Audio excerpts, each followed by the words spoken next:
Salutare, mai veteranilor, și bine v-am regăsit la un nou episod pe canalul meu de YouTube. Astăzi o să ne jucăm, bine, nu o să ne jucăm, o să vă arăt o buia făcută de mine și cu squadul meu. Să vedeți cât de șmecher, ce buia șmecher am făcut. Noi nici nu am știut că am făcut buia, dar o să vedeți voi acum. Dați un like și un subscribe, că o să vină o mare spargere pe canalul meu de YouTube. Încă nu vă spun ce o să fie, dar vă spun așa, 3000 de diamante. Haideți să mergem aici la istoric și să vedem dacă ne poate arăta buiaua. Deci uitați că ne și poate arăta buiaua. Haideți să vedem cum a mers. Să vă arăt tot ce am făcut. Îmi pare rău că n-am filmat atunci când ne jucam, dar o să vă arăt acum înregistrarea. Să ne uităm, să ne bagem aici. Haideți că a început. Să vedem. Deci acum eram în avion, era Zără Magic, Zără Salam de la mine din guild și încă un băiat, King Laur. Show, 8 tap. Trebuie să-mi schimb numele și eu după guild, Zără 8. Așa, sărăm în Clock Tower, cred. Da, în Clock Tower. Cum vedeți, eu aveam controlul. Numai ce să rămân în Clock Tower. Nu venise niciun player, eram doar noi, ne-am luptat bine. Și după aia am început să mergem pe hartă așa, să vedem dacă găsim vreun player, să facem și noi câte un kill. Că noi cam aia ne rugăm, când dăm un meci de BRD, dacă ea să buia, e super. Da, așa, să facem măcar câteva kill-uri. Eu aici așa luasem AC80 și cu paranga asta. Noi desigur vorbeam pe microfoane, unul cu altul. Pe aici mă duceam să caut arme, să mă lutez. Și e la fel squadul meu. Da, găsăm o vestă. Și M4 asta. Să mă uit să văd.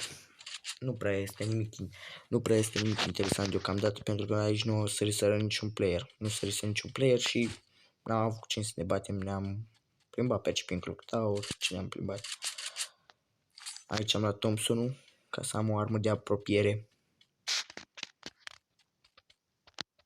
Pe parcursul filmării mi-a dat Zără Salam băritoarea. Ba nu, parafalul. Mi-a dat un parafal. Că am jucat cu băritoare și cu parafal. Așa. Aici încercam să sar geamul ăsta. Mă uitam pe player să văd dacă e ceva. Dăm mai în față.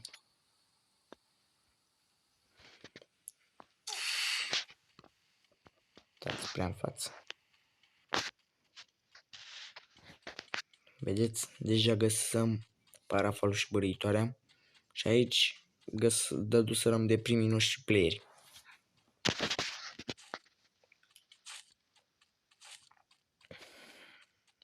Zără Magic și cu Zără Salam deschiseră o criptă. Băteau cu un player. Trăsei și un glonț și le trai kill-ul. După cum vedeți, primul meu kill.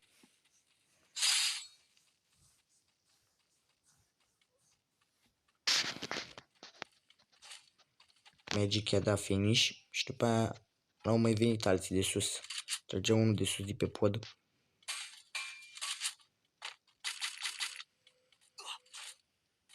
Și tocmai ce-mi trasă un glos de pe pod. Și atunci ne-am dus la el sus să-l omorâm pe pod sus. King Laur era în zonă omorâsă alt player, care dădea revive la squad. Și aici ne băteam cu ăsta. Aici ce mi-a dat mie un cap. Și m-a pus knock. Și Zără Magic și Zără Salam se băteau cu el. Când mi-am dat eu revive, l-a omorât și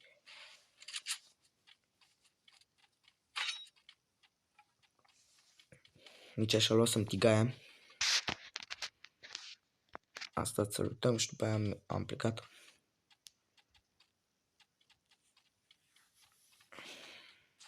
Ne adunăm să luăm toți. Ca să fim toți squad unit. Ca să nu ne omoare.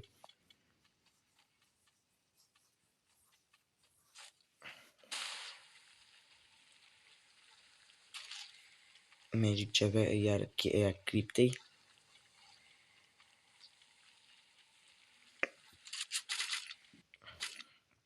Aici mi-a aruncat să-mi scopul, că mie nu-mi place să joc cu scopul ăla.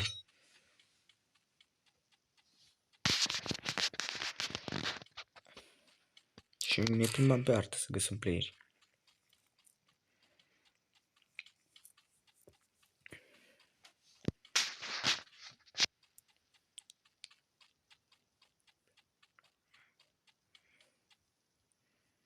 Aici luasem și perca asta.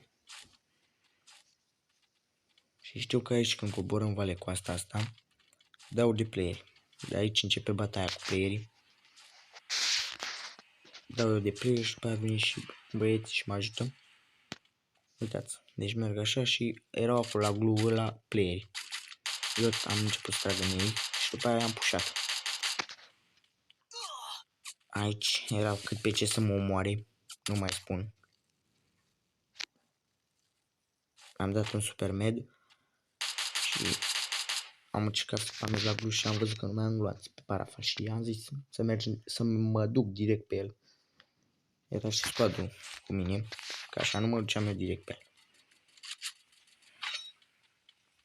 Era unul pe cu asta, aici să-mi knock și îmi trăgea unul de afară. Erau foarte mulți playeri. Aș intra să la peste mine în casă și mă înconjura să îngluri ca să nu mă omoare.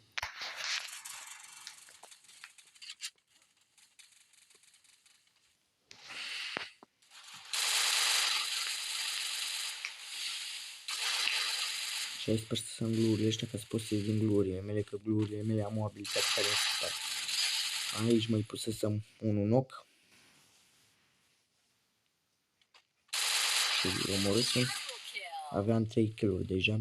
Cred că doar 3 am făcut. Sau mai multe, nu știu. Vedem pe parcurs. Aici mai era unul afară care trăgea după colegii. După zărâța ăla, nu m-am dus repede și am dat revive. Și atunci am zis să lăsăm acolo în zonă, că o să vină el după noi și am fugit. Vedeți, după cum vedeți, mai sunt 10 playeri. Bine, 11 și-au dat revive. Și aici îl așteptam pe el să vedem dacă mai vine.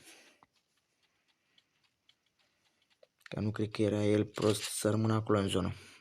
Deci a trecut pe acolo pe la colțul casei. Noi îl așteptam să vină, să-l omorâm. Și acolo a venit acum Zero Magic, tocmai ce a aterizat. Și l-a omorât și eu am dădusem abilitatea ca să nu mor. Că am dădusă un cap. Mai multe capuri, bine. Așa, dacă nu eram Zero Magic, mă omora. Playerul ăla, da, uitați că nu m-a omor, că a venit Zero Magic repede. Că i-a dat King Laur revive. Aici a început marea bătaie. După cum vedeți, King Laur face un kill. Track shot pe ăla. Acolo era un squad acolo sus. După cum vedeți că i-am tras lui, dar n-a murit. Cât de mult i-am tras la vestă. Că i-am rupt vesta, dar n-a murit. Acum îi pușam toți 3.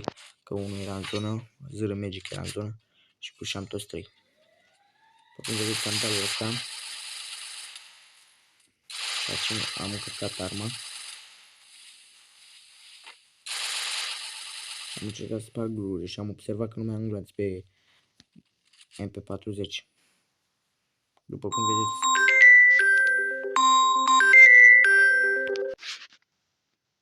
am revenit, măi băieți și fete, m-a sunat cineva, scuzați-mă. Așa am pus tot la videoclip, îi dăm drum acum. Aici aveam un player și Zero Salam era pus knock.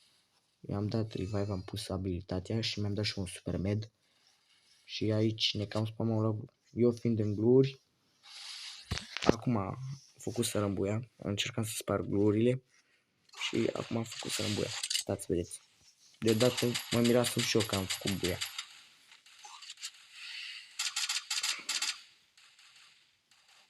Și acum, după cum vedeți, cam așa a ieșit buiaua. foarte rapid. Cam atât a fost. Am revenit, mai veteranul, iarăși m-a sunat cineva. Mă sună foarte mulți. Sunt foarte căutat dacă vreți. Așa, haideți să ieșim de pe meci. Deci, ați văzut ce a făcut această buia. Așa, după cum vedeți, plus 38, locul 1 buia.